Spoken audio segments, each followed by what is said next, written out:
On va déterminer le courant I, l'expression du courant I qui traverse le condensateur. Sachant que la tension aux bornes du condensateur, c'est la même qu'ici, là, que la tension de source, est représentée par cette figure. Bon, allez. Pour ça, comme d'habitude, ce signal, on voit très souvent en électronique. Les étudiants aux universités ou les lycéens, ils utilisent ce genre d'appareil, des générateurs de fonctions. Là, on voit des sorties comme ça, là. Plus, moins, plus, moins, plus, moins. Et ça, c'est marqué des signaux comme ça. En dents de scie, et d'autres, c'est en sinusoïdal. D'autres encore, c'est des signaux carrés. Voilà. Là, on est en présent. On a affaire à ça.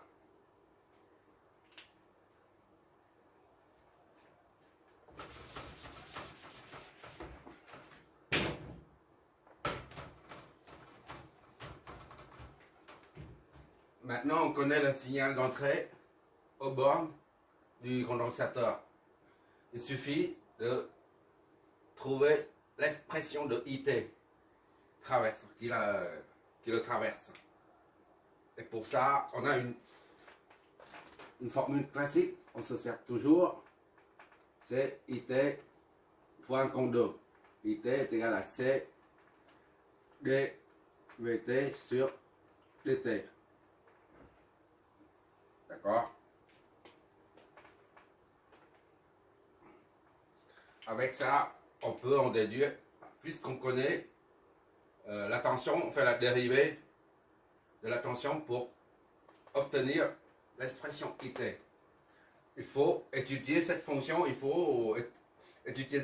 par morceau. C'est-à-dire, on considère ici, ça c'est Vt. On considère ici, c'est d'ici à là, c'est V1t. D'accord? Ici à là, V2t. Deux signaux différents. Voilà, deux fonctions différentes. Et enfin, ici à là, V3t. Et on fait la dérivée de chaque fonction. IT sera égal à C fois la capacité fois la dérivée de ça. Et après, IT est égal à C fois la dérivée de ça. Ainsi de suite. On obtiendra donc, vu la fonction, vu la tension est par morceau, par intervalle. Le courant IT, lui aussi, sera par intervalle. Ça, on voit dès le début. Bon, maintenant, on va chercher la tension par intervalle. Et après, on fait la dérivation par la suite, d'accord? Pour de 0 à 1 à 3, et puis 3 à 5. 1 à 2, c'est ça. 0 à 1, c'est ça. Et 1 à 3, c'est ça. Et enfin, 3 à 5, c'est ça. D'accord? Donc, il y a 3 différents. 3 tensions différentes.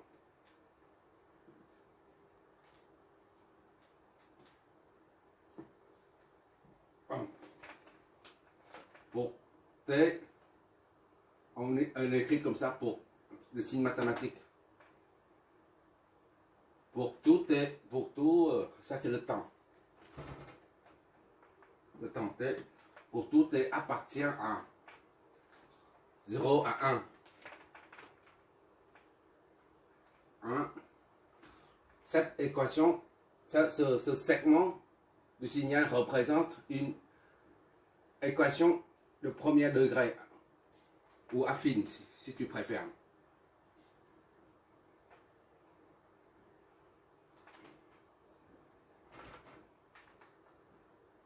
Vt est égal à AX plus B.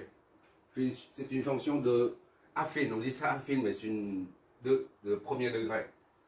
Bon, pour ça c'est 0. Pour X est égal à, pour T est égal à 0.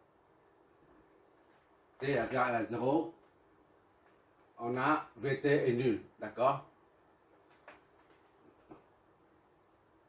T est égal à 0, on met 0. AT. La variable c'était A fois 0 fois tel plus B.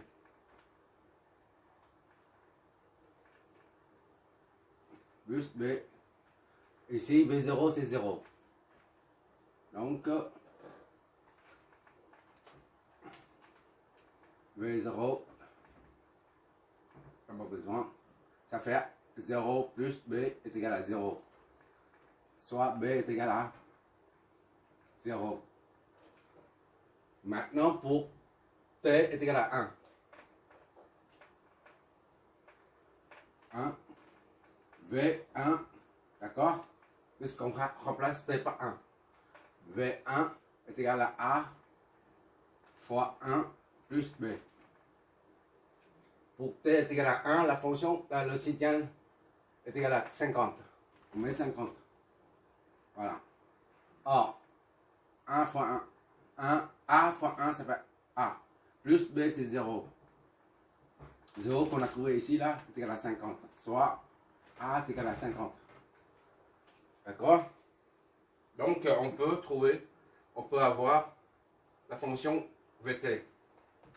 Et par conséquent, pour tout T appartient à 0 et 1, on a VT est égal à A, c'est 50. 50T plus B, c'est 0. On ne met pas.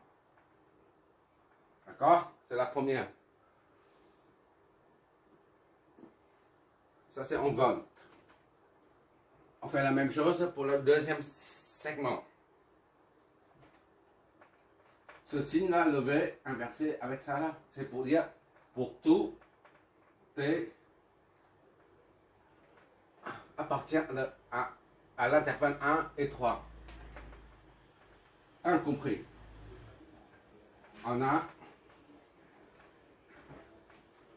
quoi? VT est égal à AT plus B encore. D'accord? C'est toujours une droite, donc de premier degré.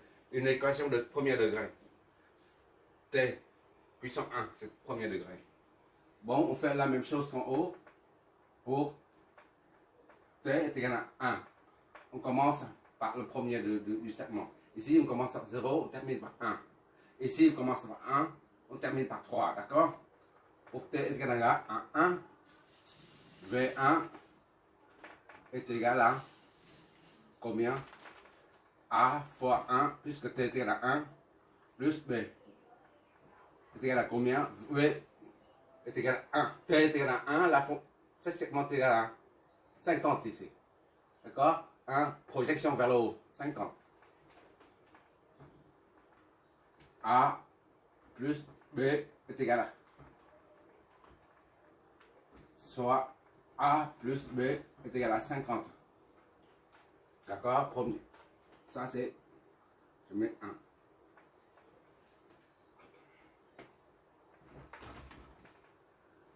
Et maintenant, lorsque T est égal à 3, 1, maintenant c'est 3.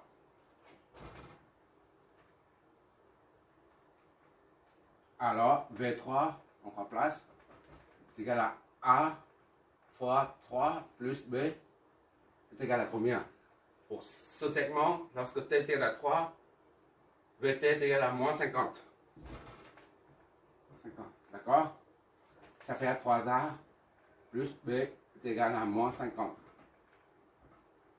3A plus B est égal à moins 50. Voilà. Maintenant, je ne sais pas si je vois encore. Ok, on voit toujours. Ça c'est B. Ça c'est deux. Ces deux équations, à partir de ces deux équations, 1, ça nous donne A plus B est égal à 50. Plus B est égal à 50.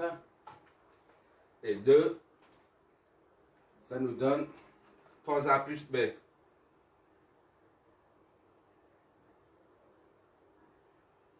Moins 50. 3A plus B est égal à moins 50. D'accord?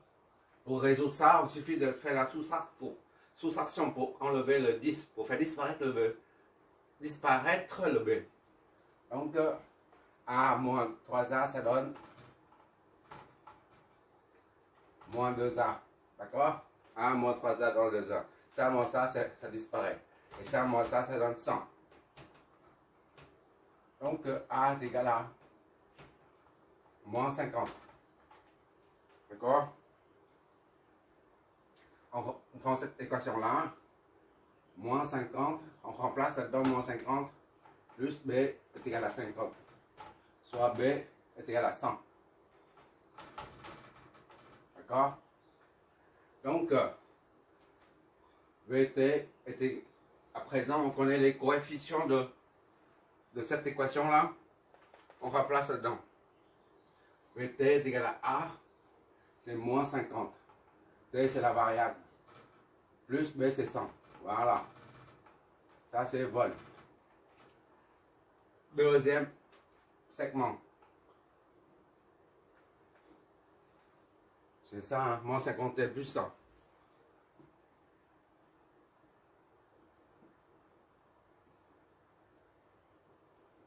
Enfin, le troisième. C'est celui-là. De 1 à 5.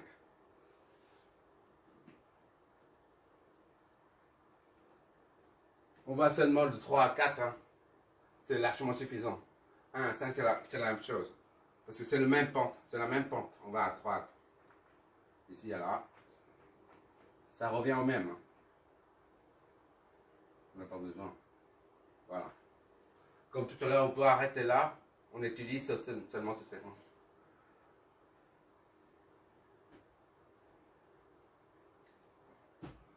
Donc, on va étudier de A à 3 à 4. 1, 2, 3. Pour tout T appartient à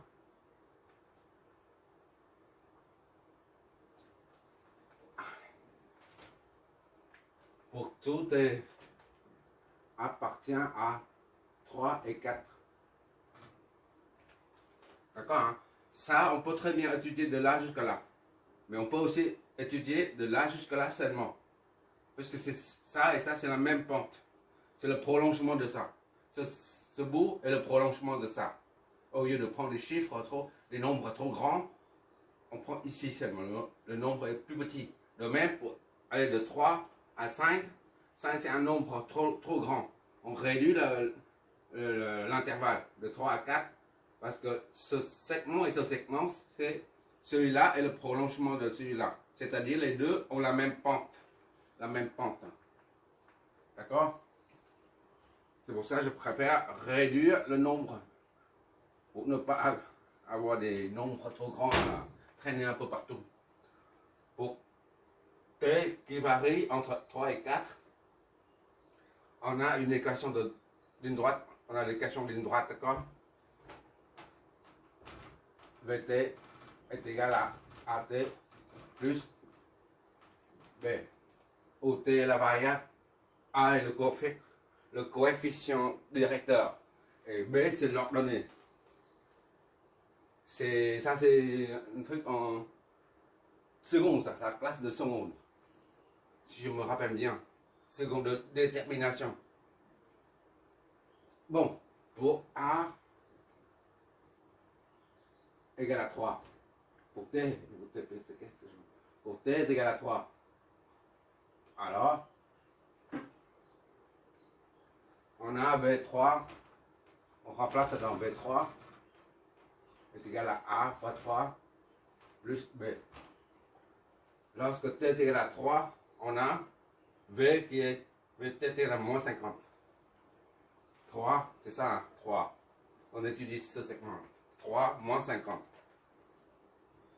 V3 est égal à moins 50. 50. Donc, ça fait 3A plus B est égal à moins 50. Pour T est égal à 4. On a V4, remplace là-dedans, est égal à A fois 4 plus B. Pour T est égal à 4, on a ici 0. V c'est 0. D'accord, ici c'est 0. Soit 4A plus B est égal à 0. D'accord? On fait la soustraction des deux.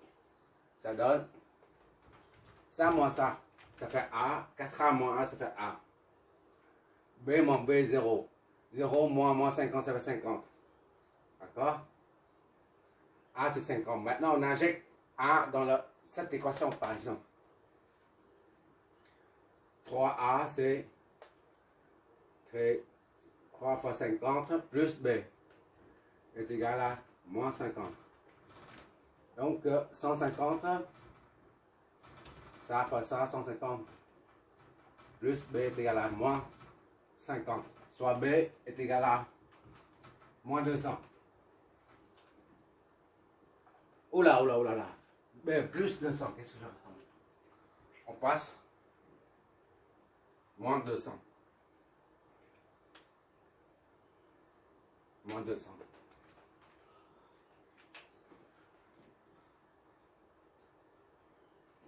C'est ça, hein? L'autre c'est moins 200. Et par conséquent, pour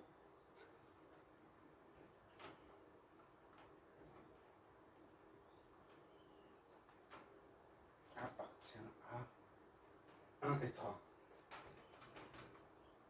Et par conséquent, pour tout T appartient à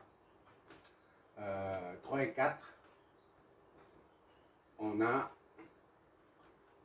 VT est égal à A, c'est 50. 50T moins 200. B. B, c'est 200. Tout ça, c'est en vol. Voilà. Et maintenant, il suffit d'appliquer cette formule pour trouver IT. IT, c'est la dérivée. Bon, pour le courant, c'est pareil. On appelle IT1.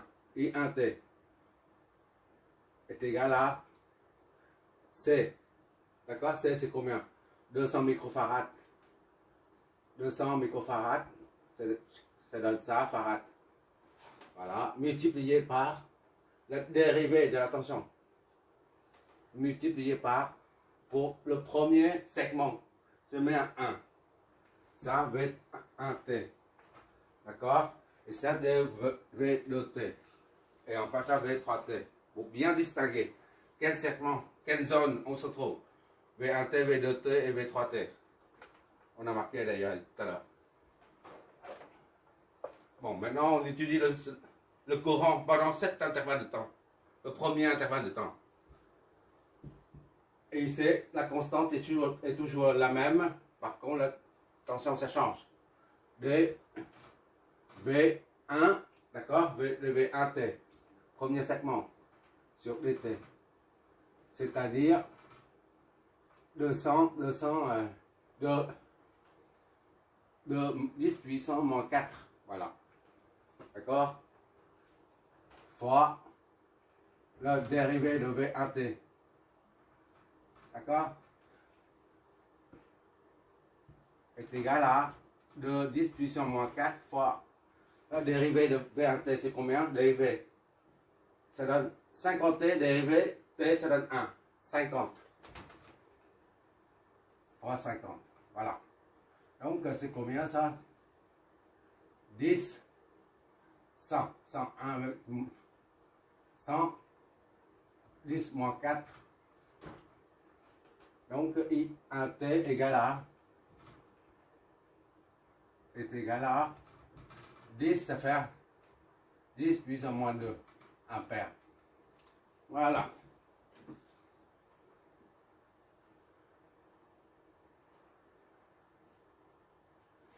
10 puissance moins 2, ça fait combien ça? Bon. 0,01 ampère, soit 1 milliampère, 10 milliampères. 10 milliampères, c'est ça. Et un T est égal à 10 milliampères.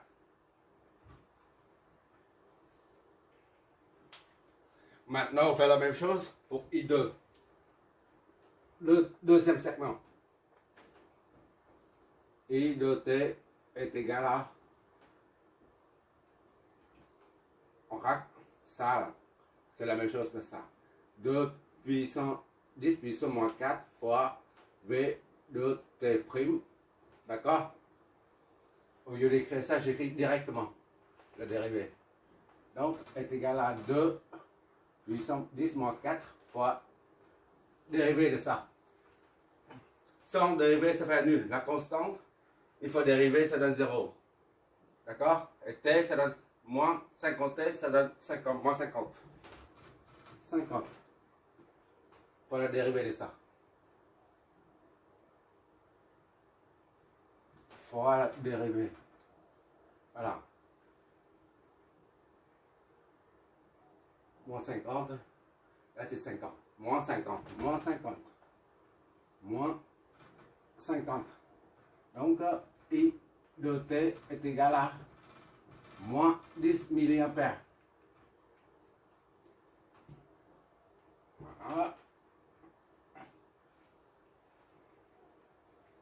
Et enfin, I3, c'est ici. I3T est égal à la constante, toujours c'est 2, 10 moins 4 fois la dérivée de la tension 3 est égal à 2, 10 moins 4 fois dérivée de VT3. 200 dérivés, ça donne 1000. Et ça, c'est 50. 50T, ça donne 50. Donc, on retrouve I3T est égal à 10 milliampères.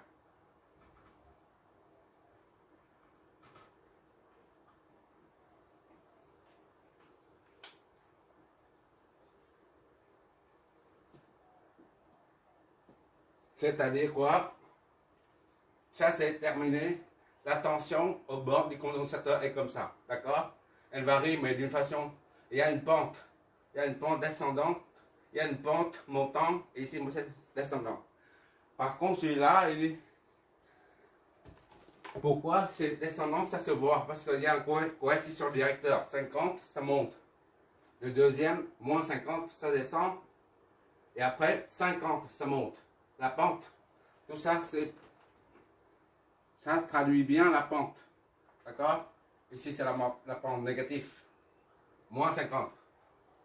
Ça, c'est 50. Ça, c'est moins 50. Et plus 50. On voit bien ici, 50. Le plus, on va dans le sens très gros. On va dans le sens anti-horaire, ça, on va dans le sens horaire. C'est moins. On va dans le sens anti-horaire encore, c'est plus. D'accord? Ainsi de suite. Par contre, ici, il n'y a pas de pente, là. Ça signifie que les valeurs sont des constantes. On va illustrer notre résultat. Pour voir c'est quoi à la sortie. Bon.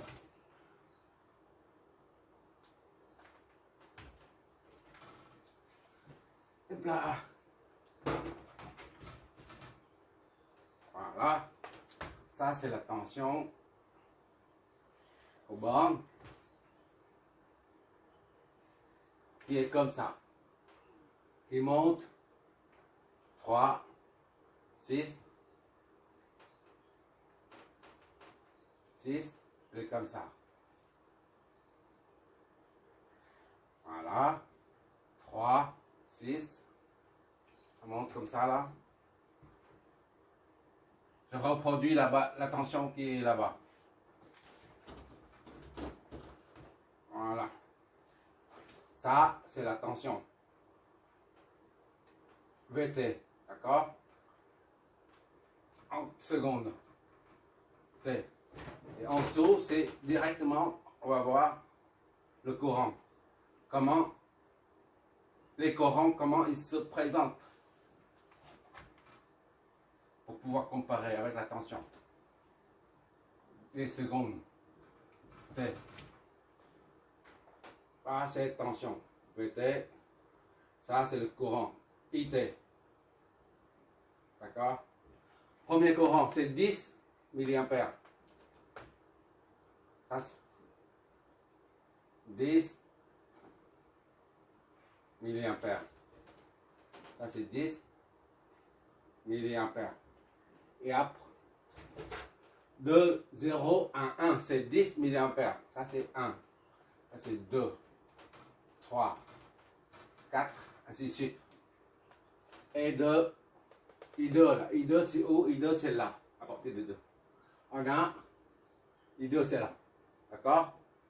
Moins 10. I2, c'est de 0 à, de 1 à 3. Ça, de 1 à 3. De 1 à 3, on a moins 10.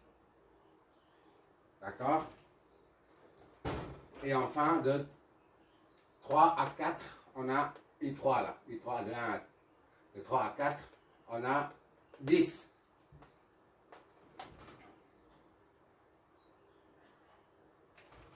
Voilà.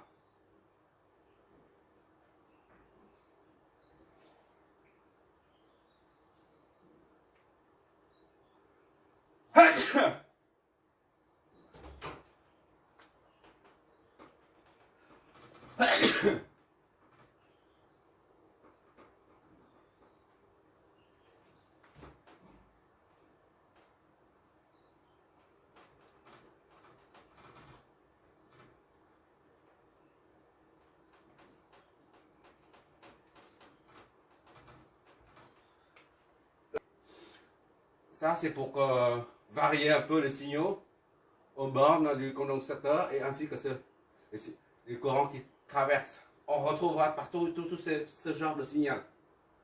On verra ça. J'ai essayé de faire varier autant que possible les signaux parce qu'on les retrouve. C'est ça l'essentiel. Il y a quoi comme remarque ici?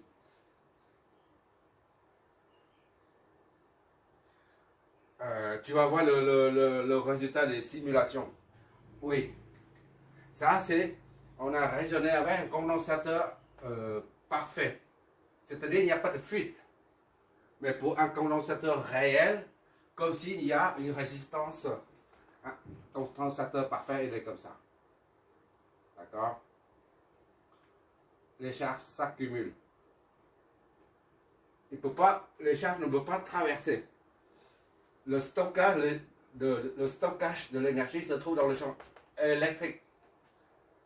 S'il y a une fuite, eh ben, tous les charges qui s'accumulent ici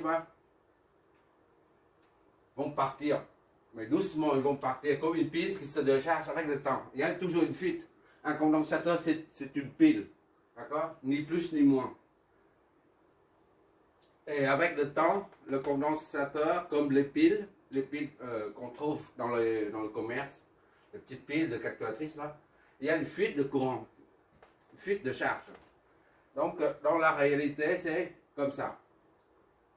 Là, c'est théorique. Il n'y a pas de fuite, il n'y a pas de charge qui passe. En réalité, c'est comme si il y a une petite résistance, infiniment petite. On peut voir les choses comme ça.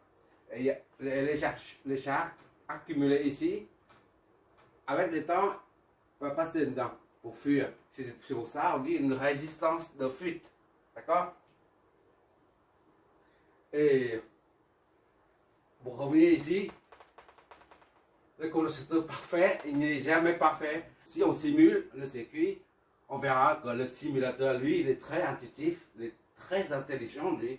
Il ne considère pas un cas parfait.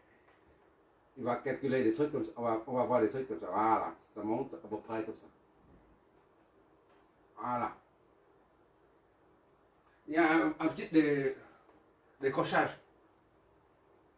Nous, on raisonne sur, pour simplifier le raisonnement, on suppose qu'on a un condensateur parfait. De même, une source de tension parfaite. Ça n'existe pas. D'accord?